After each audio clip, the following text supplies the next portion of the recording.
Assalamualaikum warahmatullahi wabarakatuh. Apa kabar semua? Semoga selalu dalam keadaan sehat walafiat ya. Selalu bahagia dan tetap semangat. Masih dalam mata kuliah analisis lingkungan bisnis bersama dosen pengampu Adi Mursalin SEMM CPHCM CPHRMP. Di sini saya akan menjawab pertanyaan berkaitan dengan analisis lingkungan bisnis. Sebelumnya saya perkenalkan dulu ya. Nama saya Fatma Widianti, nomor induk mahasiswa 1910417013, kelas E3 konversi, jurusan manajemen, Fakultas Ekonomi Universitas Pancabakti Pontianak. Kita mulai pertanyaan pertama. Apa yang dimaksud dengan analisis lingkungan bisnis? Analisis lingkungan bisnis adalah suatu analisis untuk mencoba mengidentifikasi peluang, opportunities bisnis yang perlu dengan segera mendapat tanggapan dan perhatian eksekutif. Dan di saat yang sama diarahkan untuk mengetahui ancaman bisnis yang perlu mendapatkan antisipasi. Pertanyaan yang kedua, coba saudara gambarkan analisis lingkungan bisnis dan jelaskan maksud dari gambar tersebut. Ini adalah model analisis lingkungan bisnis. Di lingkaran pertama atau yang di luar ini adalah lingkungan makro, terdiri dari berbagai faktor dan kekuatan di luar perusahaan yang mempengaruhi operasi bisnis dan perusahaan tidak memiliki kendali atas perubahan-perubahan tersebut. Setiap perubahan faktor tersebut dapat berdampak pada lingkungan kompetitif dan kondisi internal perusahaan. Lingkungan makro ini terdiri dari 6 faktor. Yang pertama faktor politik seperti perubahan kepemimpinan, pemilihan negara, kerusuhan politik, kudeta, korupsi kebijakan pemerintah, dan program kesejahteraan. Masuk ke yang kedua, ini teknologi seperti contohnya adalah internet, printer 3D, teknologi optik dan nanoteknologi. Masuk ke yang ketiga yaitu hukum seperti peraturan persaingan, perlindungan konsumen, persyaratan kesehatan produk, peraturan emisi karbon, kebijakan perdagangan, kebijakan lingkungan. Masuk lagi kita ke sosial budaya seperti pertumbuhan populasi, komposisi demografi, usia, agama dan etnis, selera dan preferensi, pendapatan dan kekayaan rumah tangga, dan migrasi. Kemudian ada faktor ekonomi juga, faktor seperti pertumbuhan ekonomi, inflasi, suku bunga, nilai tukar, pajak, indeks saham, harga obligasi, dan tingkat pengangguran. Dan juga ada faktor selanjutnya adalah faktor lingkungan seperti bencana alam, pemanasan global, dan populasi. Jadi keenam faktor-faktor tersebut itu kita akrab dengan akronim PESTEL ya. Dan 6 faktor tersebut bisa bersifat lokal, nasional, atau global. Proteksi perdagangan oleh mitra dagang misalnya adalah masalah global daripada lokal. Kebijakan tersebut mempengaruhi perusahaan yang berorientasi ekspor domestik, tapi itu kurang signifikan bagi perusahaan dengan sumber pendapatan dari penjualan lokal. Masuk ke lingkaran kedua. Ini lingkaran kedua, lingkungan industri atau mikro. Lingkungan industri adalah sekelompok perusahaan yang menghasilkan produk yang sama atau mendekati sama atau sebagai barang pengganti atau mendekati pengganti yang ditawarkan untuk target pasar yang kurang lebih sama dengan harga yang tidak terlalu jauh. Ada beberapa faktor di sini dalam lingkungan industri dengan menggunakan model 5 kekuatan Porters. Di sini tentang analisis kompetitif adalah pendekatan yang digunakan secara luas untuk mengembangkan strategis di banyak industri. Yang pertama yaitu daya tawar menawar pemasok. Ini penyedia input atau pemasok mempunyai daya tawar yang tinggi apabila perusahaan tersebut adalah satu-satunya perusahaan penyedia bahan baku. Untuk perusahaan lain karena perusahaan pemasok akan melakukan monopoli. Namun apabila jumlah perusahaan pemasok banyak, maka daya tawar akan relatif menurun karena persaingan yang ketat dengan pemasok yang lain. Akan sangat menguntungkan apabila pihak produsen dan pemasok saling bekerja sama melalui harga yang masuk akal, kualitas yang baik, pengembangan layanan, pengiriman barang yang tepat waktu, dan biaya persediaan yang lebih rendah sehingga meningkatkan profitabilitas jangka panjang dari semua pihak yang berkepentingan. Yang kedua adalah kita masuk ke daya tawar-menawar konsumen atau pembeli.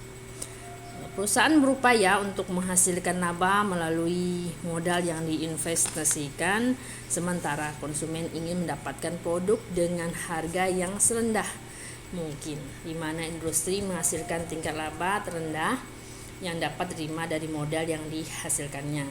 Daya tawar konsumen akan semakin tinggi apabila produk yang ingin dibeli adalah produk yang tidak diferensiasi. Untuk menghindari laba yang diterima terlalu rendah, maka perusahaan dapat melakukan antisipasi dengan cara memberikan garansi produk atau pelayanan khusus. Konsumen dapat memiliki daya tawar yang tinggi dalam kondisi berikut. 1. Mereka dapat dengan mudah beralih ke merek lain. 2. Mereka memiliki tempat yang penting bagi perusahaan. 3. Perusahaan mengalami masalah menurunnya permintaan konsumen.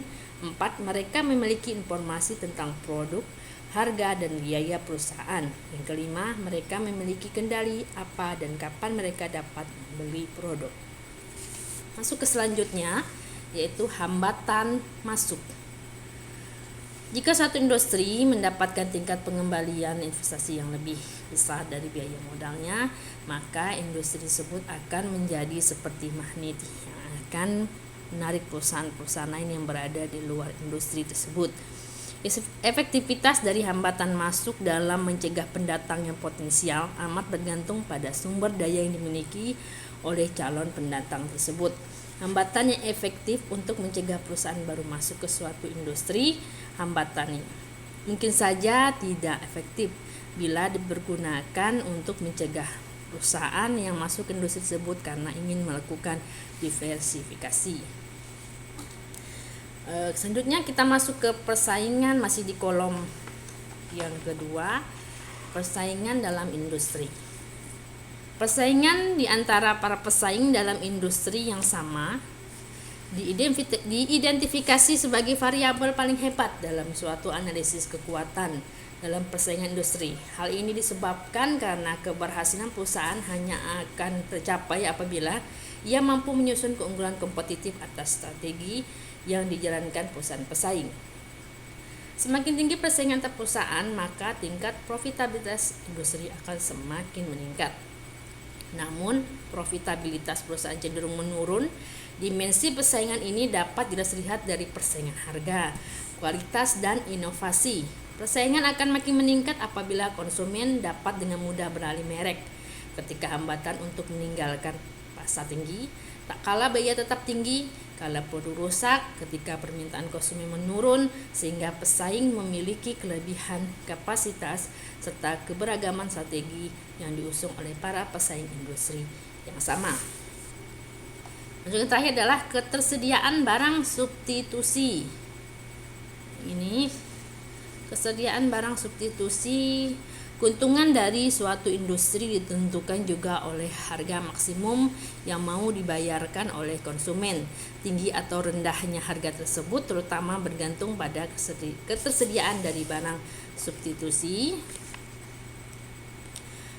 Barang substitusi adalah barang atau jasa yang dapat menggantikan produk sejenis. Di banyak industri, perusahaan berkompetisi ketat dengan produsen penghasil barang-barang substitusi di industri lain. Misalnya, produsen wadah plastik bersaing dengan produsen wadah kaca.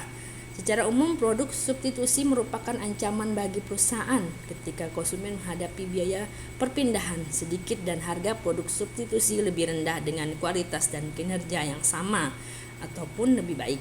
Kekuatan kompetitif produk substitusi dapat diukur melalui penelitian terhadap pangsa pasar yang berhasil diraih produk itu, juga rencana perusahaan produk substitusi tersebut untuk meningkatkan kapasitas produk. Kemudian masuk ke lingkaran yang terakhirnya yang paling dalam ini, yaitu lingkungan internal analisis. Lingkungan internal dilakukan untuk mengetahui tingkat daya saing perusahaan berdasarkan kondisi internal perusahaan. Berdasarkan kondisi internal perusahaan, faktor internal perusahaan sepenuhnya dapat dikendalikan sehingga kelemahan yang diketahui diperbaiki. Faktor-faktor yang perlu diperhatikan dalam menganalisis lingkungan internal yaitu ada beberapa nih, 1, 2, 3, 4, ada 6. Ada 6 aspek yang harus diperhatikan dalam menganalisis lingkungan internal. Yang pertama adalah aspek keuangan. Pada aspek keuangan memberikan gambaran tentang kemampuan perusahaan dalam menghasilkan keuntungan atau laba perusahaan yang tergambar dalam laporan keuangan perusahaan. Aspek SDM, sumber daya manusia. Bagian ini tentu saja berkaitan dengan tenaga kerja, kualitas pegawai, sistem pengembangan kemampuan, serta mekanisme kompensasi yang diberikan. Seorang pemasar pun harus memiliki pengetahuan tentang manajemen sumber daya manusia sebab mereka termasuk aset perusahaan yang harus dijaga dengan baik. Yang ketiga adalah aspek pemasaran. Aspek pemasaran merupakan starting point setiap kegiatan bisnis. Kajian mengenai kelayakan suatu usaha selalu dimulai dari perkiraan kemampuan melakukan penetrasi pasar. Karena itu, tak ada bisnis yang bisa dikembangkan tanpa pemasaran. Ke 1, 2, 3, 4. Yang keempat, aspek operasional.